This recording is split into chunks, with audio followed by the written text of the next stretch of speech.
We're now getting a live view inside the International Space Station Flight Control Room, where the team has been monitoring the systems aboard the space station and supporting the day's activities of the Expedition 33 crew members.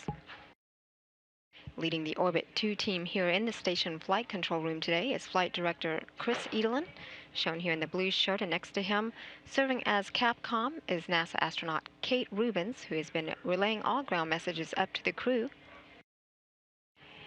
Now aboard the International Space Station is commander of the complex, NASA astronaut Sunny Williams, with flight engineers Russian cosmonaut Yuri Malenchenko and Japanese astronaut Aki Hoshide. Williams, Malenchenko, and Hoshide arrived at the International Space Station after docking their Soyuz spacecraft TMA-05M to the Rossviet module on July 16th. Today they complete 83 days in space.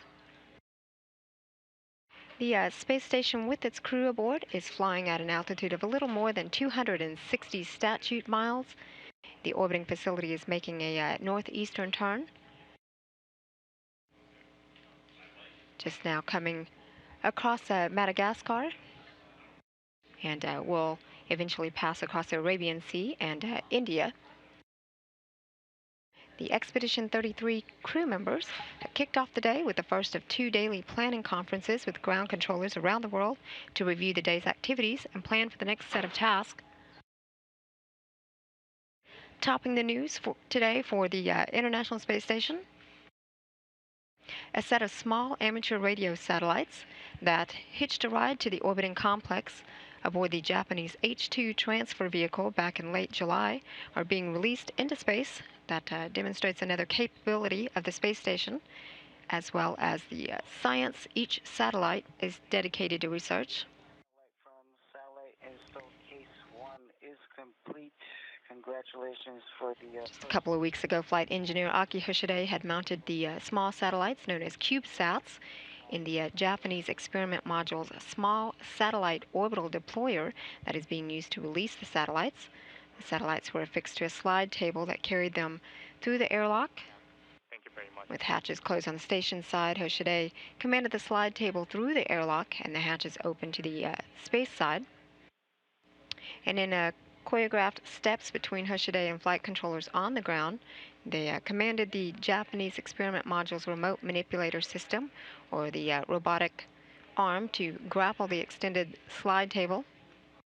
Aki then released the lock that holds the multi-purpose experiment platform onto the table. The arm extracted the deployer from the slide table, and Hoshide then retracted the table back into the airlock. The robotic arm was then moved to a deploy position that doesn't interfere with the space station. That small satellite orbital deployer has 2 pods, or chutes, that holds up to 3 satellites. There are a total of 5 satellites. Flight engineer Hoshide then worked with the ground to command the release of the first 2 satellites. The first satellite was released in orbit about a half hour ago, after a countdown from 3 to launch at 9:37 a.m. Central Time. Hoshide then sent congratulations to the team on the successful deployment on the 55th anniversary of Sputnik 1, the first satellite ever to be launched into space by the Russians that initiated the Great Space Race. Meanwhile, today, Commander Williams had performed a test of the COTS UHF communications unit that works in sync with the Dragon crew command panel in advance of the pending arrival of the Dragon spacecraft to arrive at the station on October 10th. The communications unit is an avionics box that plugs into the station to allow communication between the station through its antennas and the SpaceX Dragon by converting and relaying signals between the 2 spacecraft. The crew command panel then allows the space station crew to interact with the Dragon spacecraft. That spacecraft, being referred to as the SpaceX CRS-1 mission, will be the first commercial resupply mission to the International Space Station. The Dragon capsule that'll be atop a Falcon 9 rocket will roll out to the pad for liftoff mid-morning on Sunday, followed by a launch that evening on October 7th at 7:35 p.m. Central Time, 8:35 p.m. Eastern Time.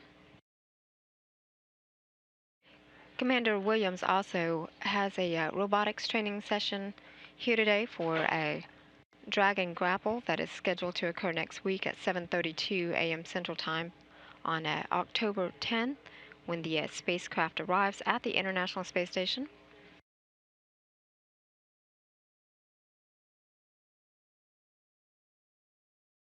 Earlier this morning, Commander Williams had installed a jumper between a remote power control module, this is essentially a circuit breaker, and the lab control electronics unit. Williams also had measured the air velocity in Node 1, Node 3, cupola, and the lab. She then had joined Hoshide for this morning's small satellite deploy. In-flight engineer Hoshide had worked to depress the Japanese experiment module airlock and extend that airlock slide table for the ground to operate the Japanese robotic arm to grapple that multi-purpose experiment platform, carrying those satellites in preparation for this morning's small satellite deploy. Again, that first satellite just occurred at 9:37 a.m. Central Time this morning.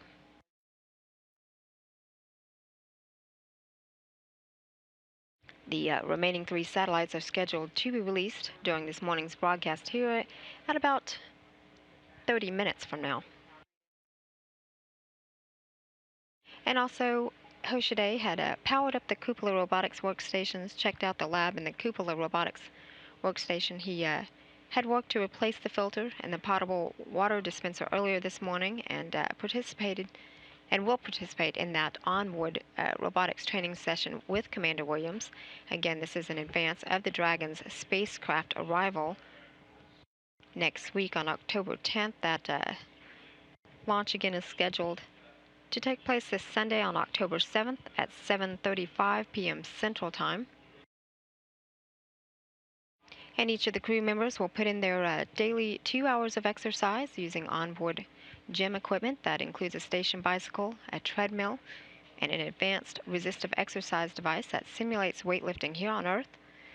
The crew will then wrap up the day with a final daily planning conference with the ground and is scheduled to go to bed at 4:30 p.m. Central Time. This is Mission Control Houston.